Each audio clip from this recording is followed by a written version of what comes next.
Hey, what's up? How you doing? Here I am again, this time once again. DRM-700 by Denon. I did have this cassette deck on my channel before, but this time I have it in much better condition. Yeah, let me clear some dust from top of it so you can see it. Look at that. Yes. Much better than the previous one.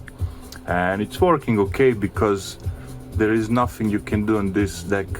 You only can do is to replace the belts and the pinch roller sometimes, yeah. So after that, deck would work as it should. There are not so many parts inside that could be broken or something. At least I didn't notice on those Denon older 3-head cassette decks. They have some kind of other problems than belts. I think this one did have really broken belts. It was not melted, so it was probably laying around somewhere in some house or maybe storage for some time, and someone decided to sell it. And I was one of the lucky winners on auction, on eBay. Yeah, because I like that, you know. I like that large fluorescent peak meter and simplicity. You know, there is not too much that you can, you know, adjust on it. It's more like you have bias knob, recording level, balance, Dolby BC, and that's it. For playback, of course, you only need the playback. You only need the play button. Pardon. Yeah. I mean, this one is... I recorded this tape on purpose. It's a very bad and damaged tape. But I made very good results with it. That's why I recorded very bad tape. I mean, it's not bad model. It's Maxell XL2, but it's ruined. It was playing hundreds of millions down some cheap deck, and anyway, yeah, the recording is very good. Lots of bass. I'm not sure. I saw one review for this DRM-700 and so on. I think they said like there is not so much bass, and I was like shocked because Denon really has a lot of bass. If you ask me, okay, maybe some of you would say, no, the Sony has better.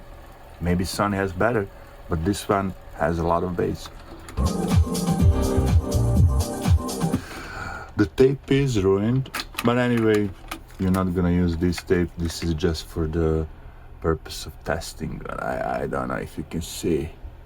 There's a lot of lines, and you can see by the shell is worn out.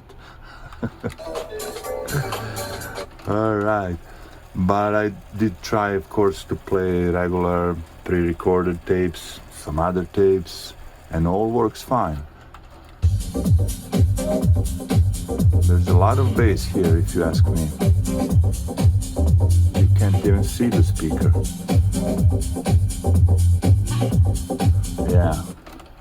So let me see. What is this? Can we try to record something on this tape? This is also old UD. That's probably, it is a lower model than XL2, but I think it's still chrome. Yeah, it says Type 2. As you can see, some old recording. We're gonna try something different. I'm gonna turn Dolby B on. I'm gonna put this bias on the left, adjust the levels, source, tape.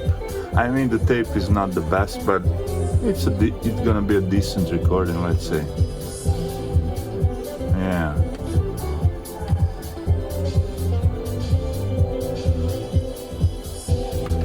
I mean, I can go rewind it, but we already heard that seconds ago.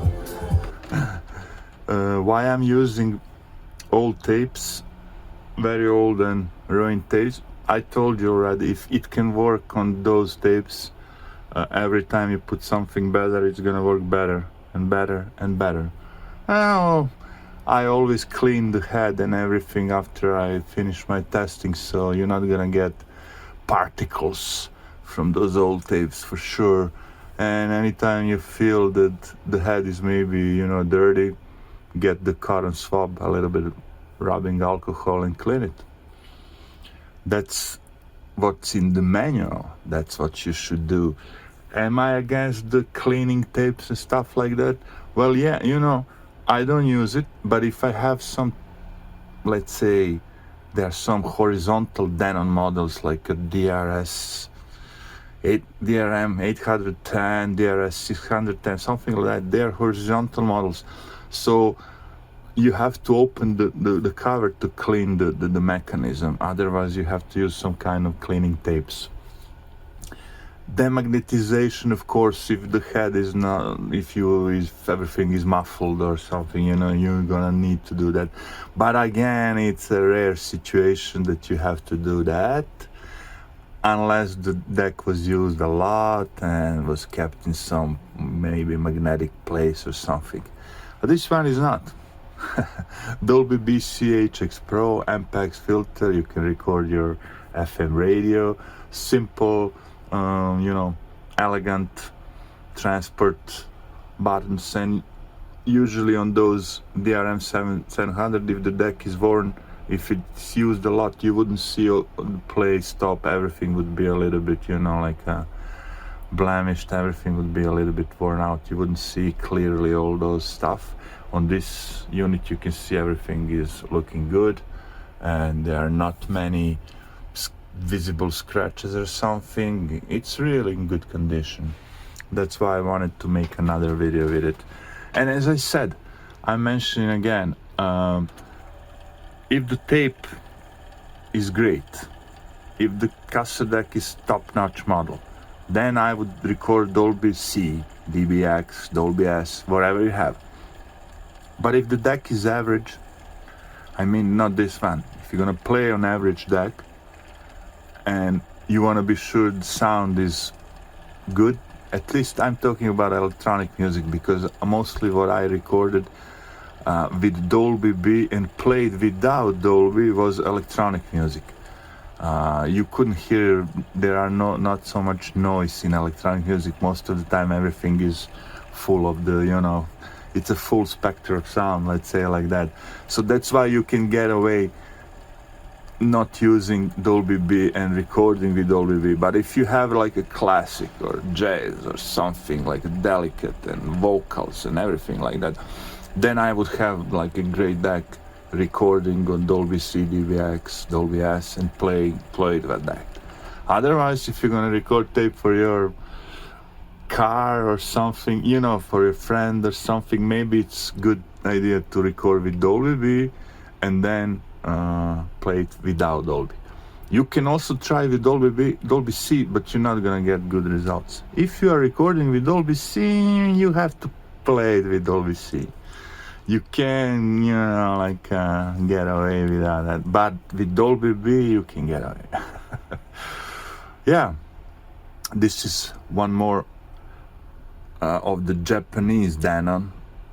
So those are probably one of the, they are 710, latest models, a little bit more advanced with, dual caps and stuff like that. But basically the sound was still the same quality. It was Japanese built Denon. So that's why I found this one still very interesting. Even if it's a little bit plasticky, not that, like a heavy machine like the oldest Denons. It's still a good, decent, 3-head cassette deck. Let's be honest, this is the entry-level 3-head cassette deck, even at this time, 2022. You can find also some Sony, couple of other models, but if you want to go with auto calibration, all that stuff, you're going to pay more. And if you're going to go with that, older model, like a 40 years old, you're gonna pay a lot of money.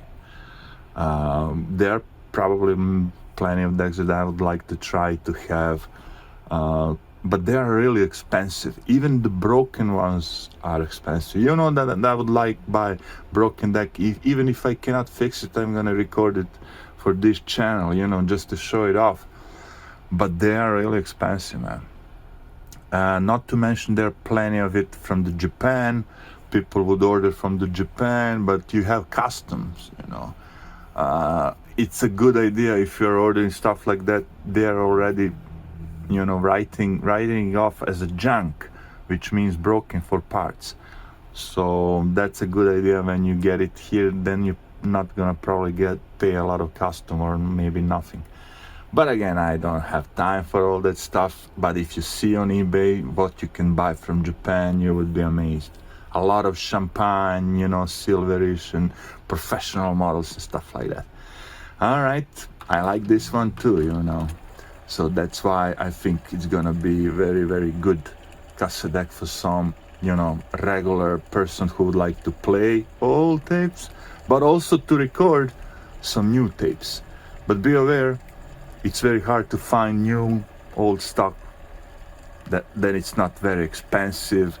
And you know how it goes with tapes. I would order one, and then if it's working just fine, then you should order more. Don't get tricked with the price or something. You can buy like 10 tapes, and if all of them are, you know, hanging on laying around some speakers or something, they would be probably ruined. So yeah, there's a lot of things to be, you know, discussed about the cassette decks, but this would be all for this video. All right, DRM-700. Till next time, take care.